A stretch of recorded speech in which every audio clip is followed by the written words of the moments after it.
আমাকে একজন জিজ্ঞাসা করছে আর কি, মানে বলতে পারো বলছে আর কি, যে তুমি তো এরকম টাইপের নয়, মানে এই যে জ্ঞানের কথা খানিক ফেসবুকে দাও, তো তুমি তো এরকম টাইপের মানুষ নও। তুমি একটা মানে চঞ্চল, একটা ছ্যাবলা টাইপের একটা মানুষ।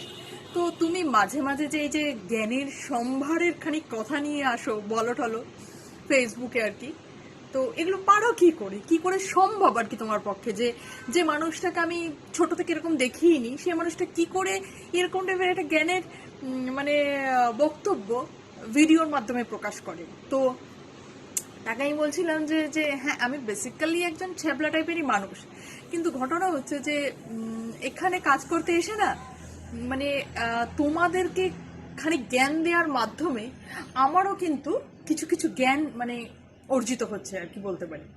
তো আমি যে বিষয়গুলো সম্পর্কে খুব একটা অবগতও ছিলাম না, কিন্তু মানে কন্টেন্ট বানানোর সূত্রে আর কি তোমার এরকম লেখালেখি পড়াশুনো করতে করতে না, আমার ছোটবেলায় জানা ব্রেনের উন্নতি ঘটেছিল, এই বয়সে এসে আমার কিন্তু ব্রেনের ডেভেলপমেন্ট ঘটছে।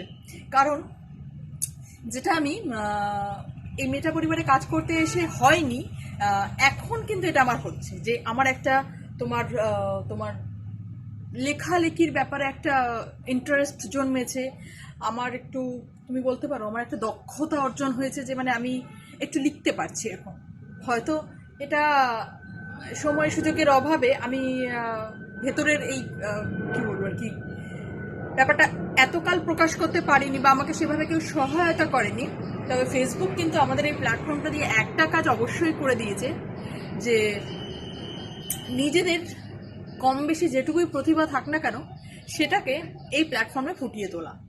তো আমারও সেই জন্যই আর কি মাঝে মাঝে একটু জ্ঞানের সম্ভার দিতে ইচ্ছা করে, তোমাদেরকে একটুখানি মানে একটুখানি শেয়ার করতে ইচ্ছা করে। আর তাতে কি হয়, আমারও খানিকটা লাভ হয়। কারণ আমার যখন আর কি বুদ্ধিভ্রষ্ট হয়ে যায় বলতে পারো, যখন আমি প্রচণ্ড উত্তেজিত থাকি, রেগে রেগে যাই, তখন আমি মাঝে মাঝে ভাবি যে এই খানিক আগেই আমি তোমাদেরকে ফেসবুকে গিয়ে এই পোস্টটা দিয়েছিলাম না, যে কখনো নিজের চারপাশে নেগেটিভিটি আনবে না, পজিটিভিটিতে বাঁচবে, সবসময় পজিটিভ থাকবে, নেগেটিভ এনার্জিকে একদম চারপাশে আনতে দেবে না, কর্পূর দিয়ে তাকে উড়িয়ে দেবে। তো সেই মুহূর্তে যখন আমি প্রচণ্ড রেগে থাকি, বা কারোর সঙ্গে বরের সঙ্গেই বলতে পারো, কারণ ভীষণ ঝগড়াঝাটি হয়েছে, সেই মুহূর্তে আমার জ্ঞানের ভাণ্ডারগুলোকে আমি নিজের মনের মধ্যে চালিত করে আবার নর্মাল হয়ে যায়। তো এই কারণেই আর কি আমার তোমাদের একটু জ্ঞান দেওয়া, আর কিচ্ছু না। সবাই ভালো থেকো, সুস্থ থেকো, আমার ভিডিওতে একটা লাইক আর কমেন্ট করে দিও। Tata, bye bye.